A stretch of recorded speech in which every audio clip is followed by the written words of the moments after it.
পুলিশের সহযোগিতায় ফিরে পেল লকডাউনের আগের দিন হারিয়ে যাওয়া মাকে।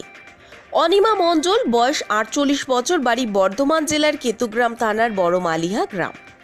2020 সালের মার্চ মাসের মাঝামাঝি বয়সে তিনি তার বোনের বাড়ি বর্ধমান জেলার কাচোয়া বেড়াতে যান। দেশে তখন করোনার প্রভাব পড়তে শুরু করায় কেন্দ্র সরকারের পক্ষ থেকে দেশ জুড়ে লকডাউনের ঘোষণা করে। লকডাউনের তারিখটা ছিল 2020 সালের 20 মার্চ। তার আগের দিন অনিমা মণ্ডল নিজের বাড়িতে ফেরার উদ্দেশ্যে কাচোয়া থেকে বাসে চাপেন।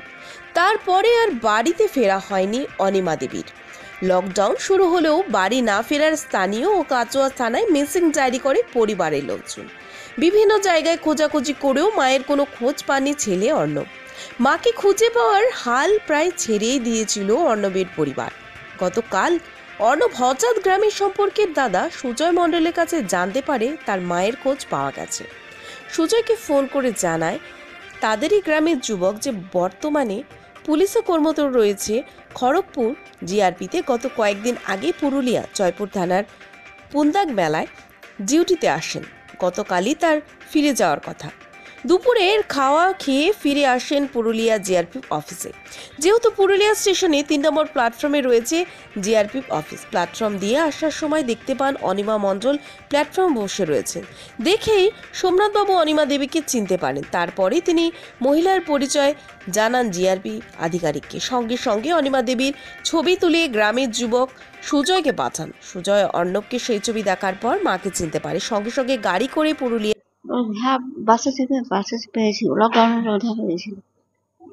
এই যে আপনি এটা কাটা হবে না, এটা কাটা হবে না। কে এটা কে? হ্যাঁ, প্রথমে ছেলেকে চিনতে না পারলেও পরে ছেলেকে চিনতে পারেন অনিমা দেবী। পরিবারের লোকজনের সাথে ভিডিও কলিং এর মাধ্যমে কথা বলেন অনিমা দেবী। তারপরেই মাকে বাড়িতে নিয়ে ফেরেন। অর্ণব বলেন, মাকে ফিরে পাওয়ার আশা প্রায় ছেড়েই দিয়েছিলাম, নতুন করে ফিরে পেলাম পুলিশের সহযোগিতায়।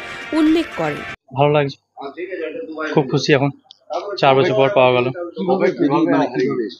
লকডাউনের সময় একটু ছোট থেকেই একটু প্রবলেম ছিল, মেন্টালি প্রবলেম ছিল। তারপরে আমার মাসির বাড়ি এসেছিল, মাসির বাড়ি থেকে হারিয়ে গিয়েছিল।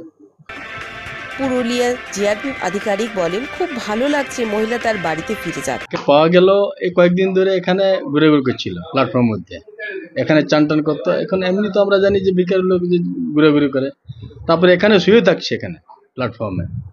তো আজকে আমাদের যারা ছেলেগুলো আসছিল কেতুগ্রামে ডিউটি করতে আমাদের কাছে, আজকে ডিএমএস মেলা ডিউটিতে। তো ডিউটি করতে গিয়ে ও ঘুরে ঘুরে যখন খেয়ে এখান থেকে মেস থেকে আসছে, তখন দেখছি এই ভদ্রমহিলা তো এই তো মনে হচ্ছে আমাদের গ্রামের। ওই চলে যায় এখান থেকে, কিন্তু আমাদের খবর দিয়ে যে এই নিয়ে হচ্ছেন আমাদের গ্রামের। আমরা তখন বাড়িতে খবর দিই, বাড়ির লোক এসছে নিয়ে যাওয়ার জন্য। এই যে একটা যোগাযোগ, হ্যাঁ হ্যাঁ, পুলিশের মাধ্যমেই তো যোগাযোগ, হ্যাঁ হ্যাঁ হ্যাঁ হ্যাঁ, এটাকে কিভাবে দেখছেন? এটা আমরা মানে এটা খুব আনন্দ এবং খুব মানে যে আমরা যে কিছু করছি কিংবা মানুষ লক্ষ্য রাখছি, এটার জন্য মানে একটা ভালো দিক আর কি মানুষের জন্য।